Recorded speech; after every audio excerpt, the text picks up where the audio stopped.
ये सेमीफाइनल चुनाव था और चंडाल चौकड़ी लोग अब खत्म हो गए।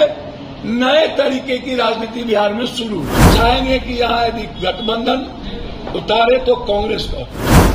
नीतीश बाबू चाहेंगे इनके साथ लंबा चलना। महाराष्ट्र और हरियाणा में कांग्रेस की जीत फाइनल और नीतीश कुमार जी का तो अपमान हो गया और पूरा बिहार का अपमान हो गया, चाहे बीजेपी के मंत्रियों को ही हो।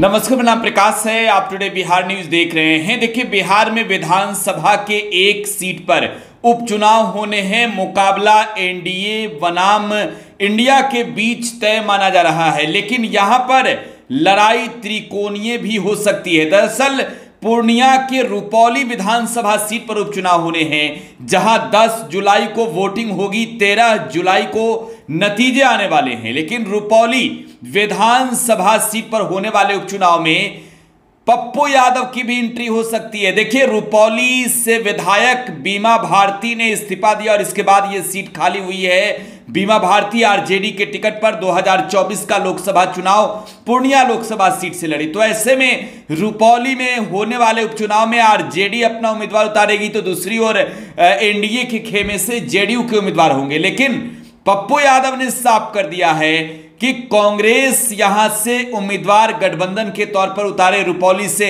पप्पू यादव निर्दलीय एमपी हैं। अगर नहीं उतारे गए तो यहां पप्पू यादव की प्लानिंग भी क्या है, जरा सुनिए पप्पू यादव को।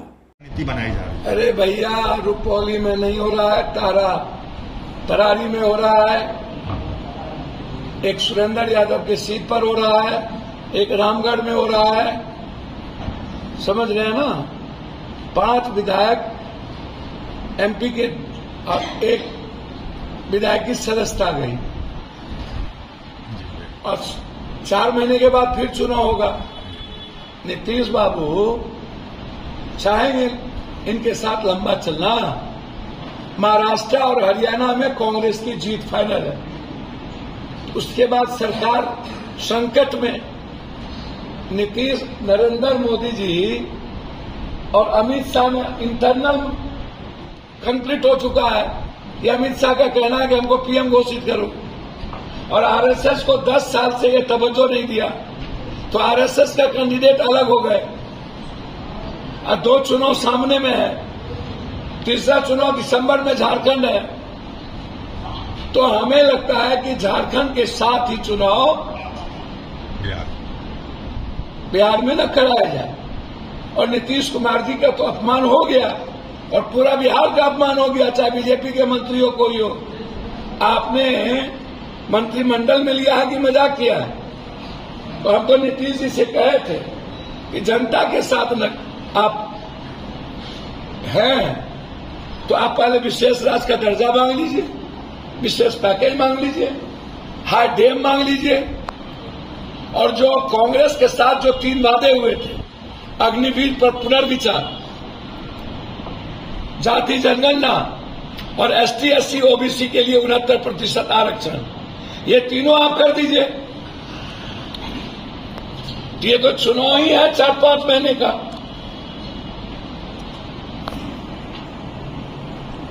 ये तो बाय इलेक्शन जो है वो बाय पोल होता है, बाय गवर्नमेंट, और एक जगह होता है। जनता भी बहुत इसमें इंटरेस्ट नहीं लेती है। भाई इसमें क्या होना है? कोई कहता है सरकार को न जाना है आना है, चलो इसी को दे देते हैं। कोई इंटरेस्ट नहीं होता है इस सब चीजों से। या जो लोग जीत के जाता है वो फिर सरकार का हो जाता है। आपका रहेगा, आप अकेले जिता के भेज दीजिएगा, कल के दिन वो अपने मन मियां मिट्टू हो जाएगा। आजकल किस पर भरोसे कीजिएगा?